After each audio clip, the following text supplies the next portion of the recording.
Welcome back. So now we're going to discuss what are called Boolean expressions. And we can go ahead and just type this right into our text file. If you don't have your file open with gedit, go ahead and get your script.py open. And what we're going to do is we're going to just put in here Boolean expressions. And now when we say Boolean expressions, we can just think of this as true or false. So let's go ahead and print our new subject line. We're just going to call these Boolean expressions. And from here, let's start defining those. So let's say we have Boolean expression 1. We'll just call the variable bool1. Now let's just set that equal to true. Okay.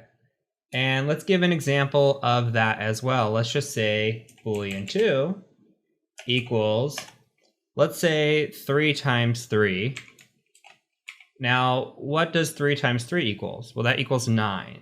So we can say equals equals to mean something equals something. And so this number equals this number. So 3 times 3 is 9, which equals 9.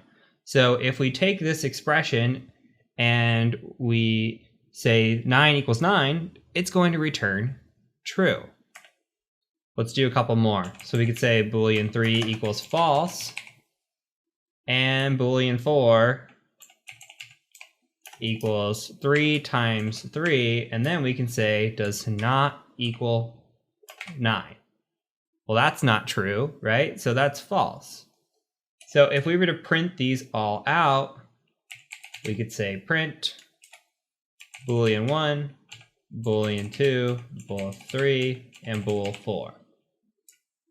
Okay, and let's also print the type so we know about this. So we say print type, and let's take a look at what this looks like. So once you have that all written out, go ahead and just save this. And go ahead and run your file. And you can see that it came out exactly how we thought it would.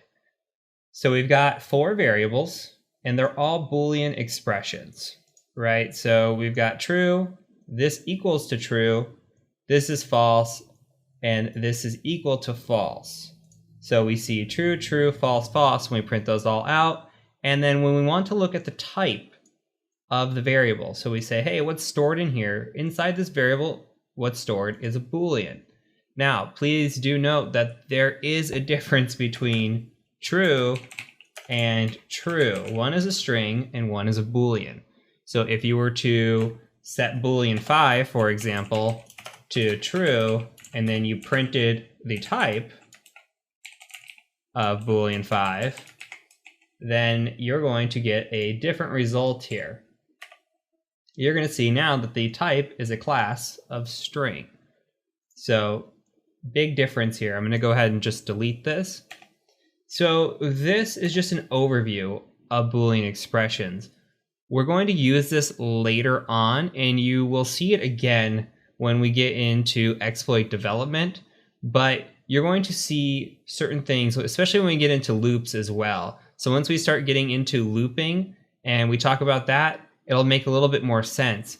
But you want to know sometimes if something is true or if something is false.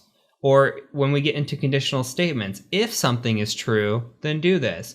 Or if something is false, do this. We haven't gotten quite that far yet, but we need to introduce the concepts before we can build upon it. So what we're going to do in the next video is we're going to build upon these even more. We're going to take relational operators and these Boolean expressions and kind of combine them and start building upon it. And then once we get this all put together, it'll all start making sense. So for now, all you need to know is when I say Boolean expression, all I'm thinking about is true or false. So we'll build upon that in later videos.